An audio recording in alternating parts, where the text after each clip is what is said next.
All right, welcome back. Okay, here's the story number 2 of Coffee Room Nightmares. Okay, I put nightmares for, grab you guys. Okay, okay. It wasn't really a nightmare, but anyway.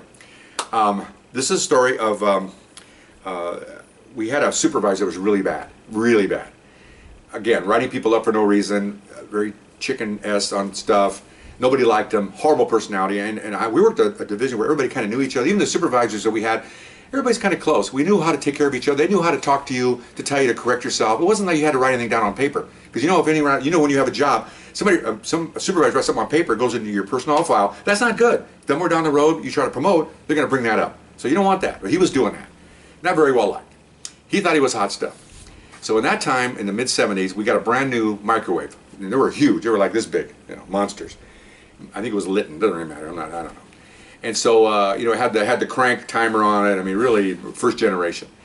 And this supervisor was the kind of guy that would walk into a coffee room and would say, yeah, I remember these things. And he's talking to basically nobody.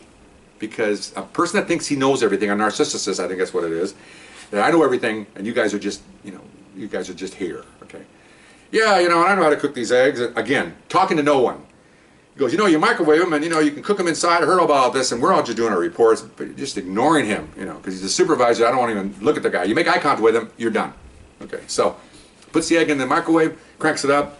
He's talking to somebody where I don't know who he's talking to. Bing! The beeper goes off. He opens the door. He goes, oh, I don't think it's ready yet. Now, again, I don't know anything about microwaves at the time. Nobody did. Nowadays, we're all microwave experts. Most of our foods cook with microwaves. Popcorn, coffee, whatever.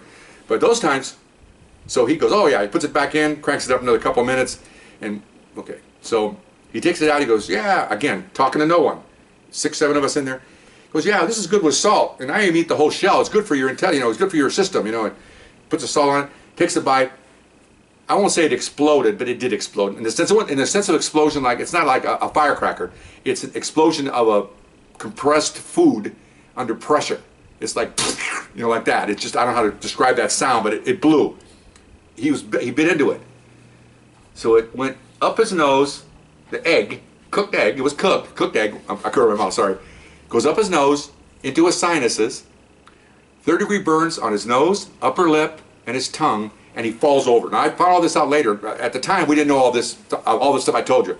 He just blew up on his face, he fainted, and he fell over and fainted. Okay, now he's laying there on the ground. We're all standing there. Okay, now if it was one of our people, fellow officer, or somebody we liked, we would be on him. No, nobody liked him. So someone looks down and goes, hey, you think he's okay? I don't know, what do you think? He's laying there, and somebody says, well, he's breathing. Well, he's not dead yet. He's all right. We're having this line seminar for like 3 minutes. Nobody wants to do anything because that's how hated he was. Okay, so I'm back there going, well, he got me too. So I don't know, not my job. I don't know. They're closer, So then, well, should we do something? I don't know. What do you think? Well, he's such an a-hole. I know, but well, all right, let's do something. We'll call a sergeant. Okay, so one of them gets up, goes down the hallway. 3 minutes goes by. He's fine. You can see him moving around. He's not dead. Okay. So here comes the supervisor, 2 supervisors, and this officer went and got him. Now the officer went and got him. He could have got Academy Award. Oh my gosh, it just happened. He blew his face. He's going into some kind of this officer in some kind of an act that he's really concerned. We're all going, yeah, I'm glad you guys came. We're all look like a bunch of actors, of the SAG Awards. I mean, we're all going to get Academy Awards. Oh, it's horrible. Is he okay? Now we're down on our knee holding him.